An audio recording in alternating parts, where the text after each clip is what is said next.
पहले आप आर्टिकल 370 और आर्टिकल 35A के हिस्ट्री को समझेंगे ना, तब जाके आपको मालूम पड़ेगा कि इसे हटाना कितना मुश्किल और सरल काम था और इसे हटाना कितना जरूरी था। दरअसल जब अंग्रेज अपने उपनिवेश को छोड़कर जा रहे थे ना, तो उन्होंने भारत के दो हिस्से करने का प्लान बना लिया था। गवर्नमेंट ऑफ इंडिया एक्ट 1935 भारतीय संविधान के पहले का संविधान है। इस एक्ट के सेक्शन 311 में भारत की परिभाषा में लिखी है, उसमें लिखा है कि British India including princely states, यानी कि भारत जो है ब्रिटिश इंडिया और प्रिंसली स्टेट्स को मिलाकर है। इसका मतलब क्या हुआ कि मतलब कि आपका किसी का पासपोर्ट बनना हुआ तो वो ब्रिटिश इंडिया से लेना पड़ता था। मतलब कि जब अंग्रेज यहाँ से जा रहे थे तो वो भारत को छोड़ के जा रहे थे, किसी रियासत को नहीं। इनफैक्ट ये सभी रियासतें मिलाकर भारत ही थी। जब रियासतें भारत में ही थी तो विलय का कोई मतलब नहीं बनता। विलय का क्या मतलब हुआ, जैसे कि दो समूह अलग अलग उसको आपस में जोड़ना, लेकिन जब भारत से रियासतें बाहर है ही नहीं तो फिर कैसा विलय। लेकिन फिर भी विलय का प्रारूप बनाया गया क्योंकि भारत के दो टुकड़े किए जा रहे थे, जिसका एक का नाम पाकिस्तान और दूसरा हिंदुस्तान। ऐसे में विलय पत्र यहाँ पे बहुत जरूरी था। वो इसलिए क्योंकि 25 जुलाई 1947 को माउंटबेटन की अध्यक्षता में सभी रियासतों को बुलाया गया। इन रियासतों को बताया गया कि आपको अपना अपना विलय करना है, चाहे आप पाकिस्तान में करें चाहे हिंदुस्तान में करें, यह आपको निर्णय लेना है। लेकिन यहाँ पे ध्यान देने वाली बात यह है कि माउंटबेटन की प्लान में किसी भी राज्य को स्वतंत्र रहने का अधिकार नहीं था और उस दोनों देशों में से किसी एक देश को चुनना था और वो विलय पत्र को पूरी सभा में बांट दिया जाता है। और ये जो विलय पत्र था ये एक ही फॉर्मेट में बनाया गया था। ये ऐसा था कि उसमें ना तो आप कुछ लिख सकते हो और ना ही उसमें कुछ लिखा हुआ आप कुछ मिटा सकते हो। बस उस पर रियासतों के प्रमुख राजा या नवाब को अपने नाम और पता, देश का नाम और सील लगाकर सिग्नेचर करके गवर्नर को देना था। फिर वो गवर्नर आपको डिसाइड करेगा कि आपको कौन सा राजा किस देश में रह सकता है। मतलब क्या हुआ कि आप कहाँ रहोगे, कौन से कंट्री में रहोगे, ये आपका गवर्नर डिसाइड करेगा, आप नहीं। आपको किस देश में रहना है, पाकिस्तान या इंडिया में। और फिर 26 अक्टूबर 1947 को जम्मू और कश्मीर के महाराजा हरि सिंह ने अपनी रियासत के भारत में विलय पत्र पर दस्तखत कर देते हैं। फिर गवर्नर जनरल माउंटबेटन ने 27 अक्टूबर को इसे मंजूरी दे देते हैं और न ही इसमें कोई शर्त शुमार था और न ही कोई डिमांड। दस्तावेज पे सिग्नेचर होते ही जम्मू और कश्मीर, मतलब जिसमें पाकिस्तान के अवैध कब्जा करने वाला इलाका भी उसमें शामिल, वो भारत का एक अभिन्न पार्ट बन गया। इसके बाद संविधान बनना शुरू होता है, पहले प्रांत का, फिर सेंटर और फिर रियासतों का। और संविधान सभा में जब प्रिंसली स्टेट्स को कहा गया कि अपने स्थानीय आधार पर संविधान बना लीजिए क्योंकि केंद्र में संविधान बन रहा है और बाद में हम उसमें यह जोड़ देंगे। ऐसे में वहाँ के राजा और नवाब अपने हितों को ध्यान में रख संविधान बनाना चालू कर दिया था, जिसके चालू करते ही बाद में बीच में कुछ दिक्कतें, प्रॉब्लम्स आने चालू हो गई। ऐसे में B.M. राव और बाद में M.K. बेलोडी एक कमेटी बनाई गई और इस कमेटी में यह निर्णय लिया गया कि अब ये रियासतों के संविधान होंगे। बाद में रियासतों के कानून को संविधान में जोड़ दिया जाए। ऐसे में आयरन मैन यानी कि हमारे सरदार वल्लभ भाई पटेल जी की एंट्री होती है और वो बोलते हैं कि प्रिंसली स्टेट्स और प्रोविजंस कोई अलग नहीं है, इसके लिए हम इसमें फर्क नहीं चाहते, दोनों के कानून एक ही है। तब संविधान सभा ने रियासत और राज्यों के कानून को मिलाकर एक प्रकार का एक कानून अटैच करता है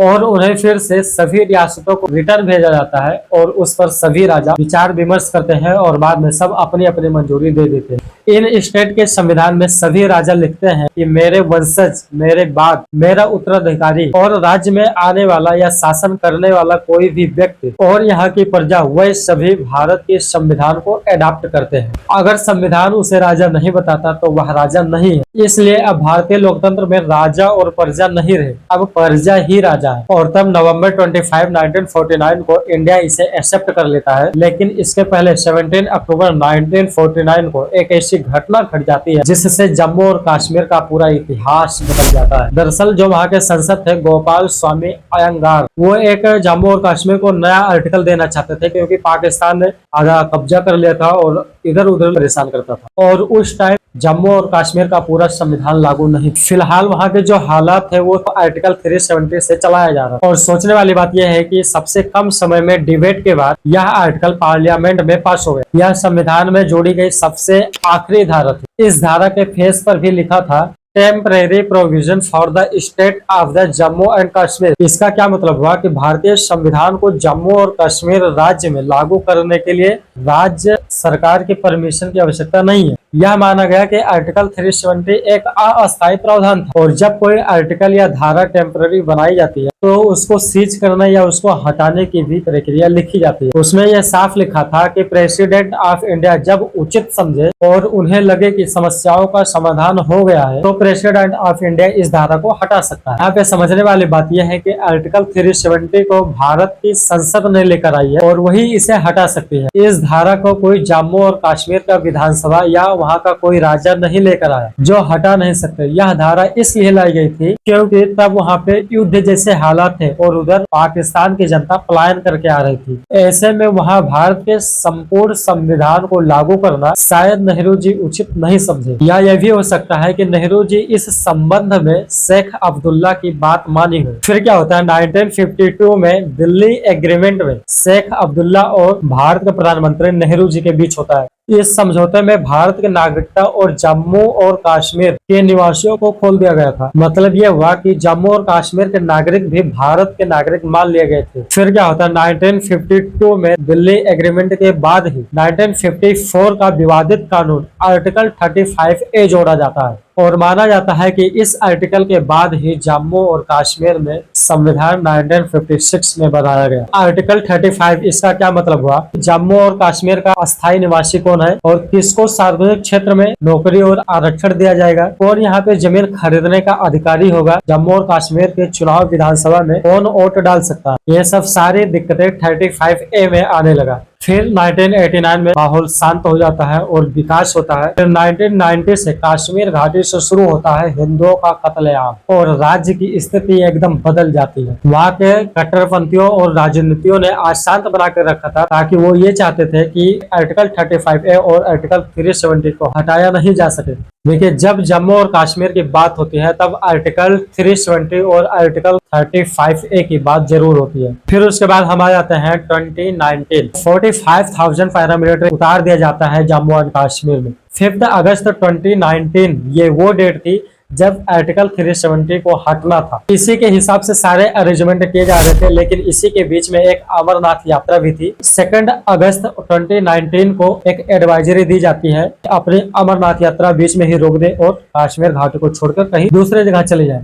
अब यहाँ पे लोगों को लगने लगता है कि शायद कुछ बड़ा होने वाला है जम्मू एंड कश्मीर के अंदर। फिर उसके बाद क्या होता है, 4 अगस्त 2019 को जम्मू एंड कश्मीर के जितने भी लोकल लीडर रहते हैं उनको नजरबंद कर दिया जाता है। नजरबंद का क्या मतलब हुआ कि उनको उन्हीं के घर में रखा जाएगा, उनके घरों के चारों ओर पैरामिलिट्री तैनात रहेंगे, उनको कोई भी सुविधा, फोन, मोबाइल, इंटरनेट, टीवी सभी सेवाएं बंद कर दी जाएगी, किसी से मिलने नहीं दिया जाएगा। और फिर उसी दिन रात में सेक्शन 144 लागू कर दी जाती है। फिर उसके बाद प्रधानमंत्री नरेंद्र मोदी जी एक सीक्रेट गाड़ी में आधी रात में प्रेसिडेंट हाउस पहुंचते हैं। ऐसा माना जाता है कि 5 अगस्त 2019 की मॉर्निंग में जो होना था शायद उसके बारे में बात करने गए थे। अब वो दिन और डेट दोनों आ जाता है जिस दिन आर्टिकल 370 को पूरी तरह से हटना था। तो 5 अगस्त 2019 को president of India Ramnath Kovind ji एक नोटिस जारी करते हैं और उस नोटिस में लिखा रहता है कि आर्टिकल 370 को हटाने के लिए एक प्रोसेस रहता है जिसमें जम्मू और कश्मीर के गवर्नर से और कॉन्स्टिट्यूएंट असेंबली से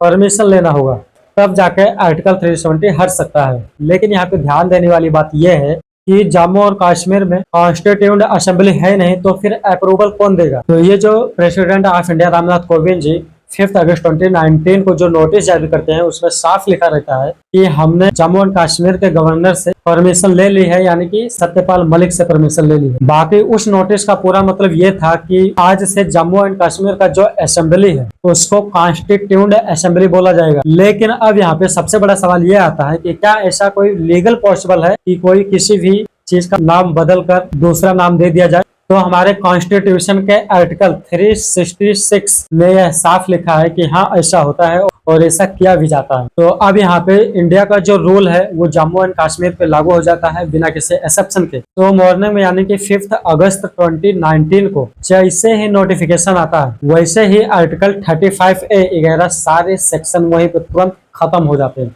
फिर क्या होता है, अमित शाह राज्यसभा पहुंचते हैं। राज्यसभा में जैसे एंट्री करते हैं गेट पे, एक पत्रकार ने उनका एक फोटो क्लिक कर लेता है और उस फोटो को जूम करता है तो उसमें यह साफ लिखा रहता है कि कौन कब क्या काम करेगा। तो इस फोटो से ही सबको पता चल जाता है कि PM Modi president of India से आधी रात में मिलने क्यों गए। और तब यहाँ पे सबको समझ में आ जाता है कि आर्टिकल 370 को हटाने की तैयारी चल रही है। और अब अमित शाह की एंट्री होती है राज्यसभा में। अब टाइम था आर्टिकल 370 को पूरी तरह से हटने का। अब अमित शाह रिजोल्यूशन लाए थे, उनका काम था रिजोल्यूशन को पास कराना, यानी कि अब राज्यसभा और लोकसभा में वोटिंग होगी और मेजोरिटी में वोटिंग होती है तो रिजोल्यूशन पास हो जाएगा। लेकिन अब सवाल ये आता है कि उस रिजोल्यूशन के अंदर था क्या। तो इसमें यह था कि आर्टिकल 370 के जितने भी पार्ट है ये सारे के सारे खत्म होंगे। और दूसरी चीज, इंडिया की constitution as it is Jammu Kashmir पे लागू हो जाएगा बिना किसी एक्सेप्शन के। और इस रिजोल्यूशन को इस तरह बनाया गया था कि भविष्य में आगे चलकर कोई भी गवर्नर आएगा तो उसको हटाने में दिक्कत होगी। इसके बाद वोटिंग हुआ लोकसभा राज्यसभा में,